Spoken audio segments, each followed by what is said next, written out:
Assalamualaikum warahmatullahi wabarakatuh. Hello everyone.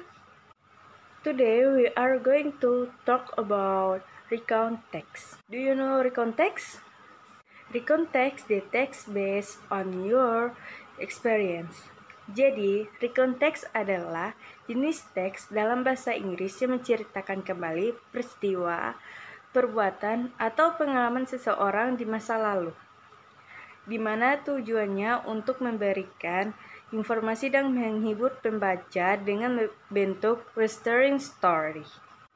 General structure. The first, orientation.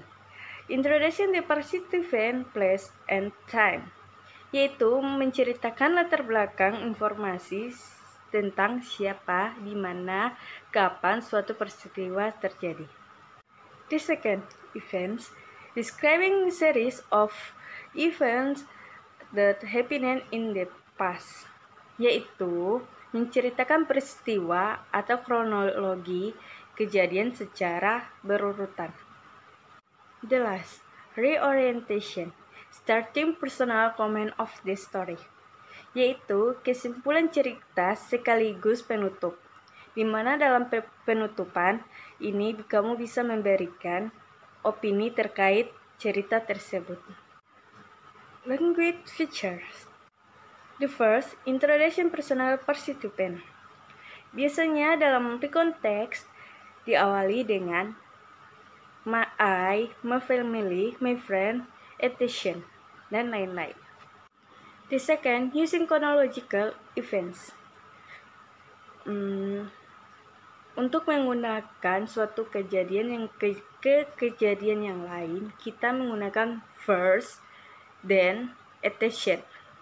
Third one, linking verb. Was, were, saw, heard, attention. Karena di sini recount text kan udah kejadian yang lampau, ya jadi menggunakan was, were, saw, heard, attention. The fourth, action verb. Contohnya look, go, change, attention. The last, simple past tense.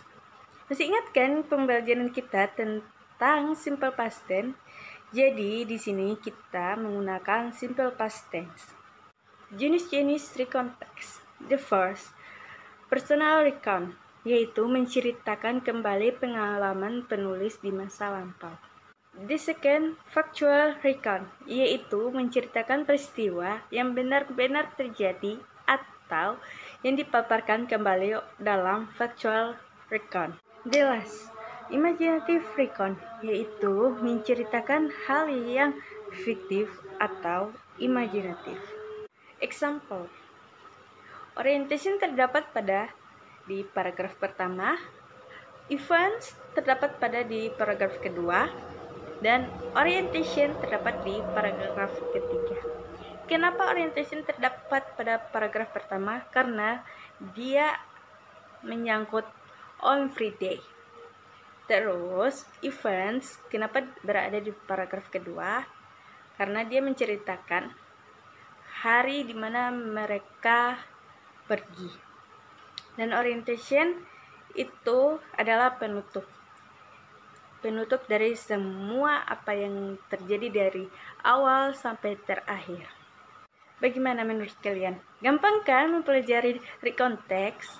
Oke, thank you. See you next time. Wassalamualaikum warahmatullahi wabarakatuh.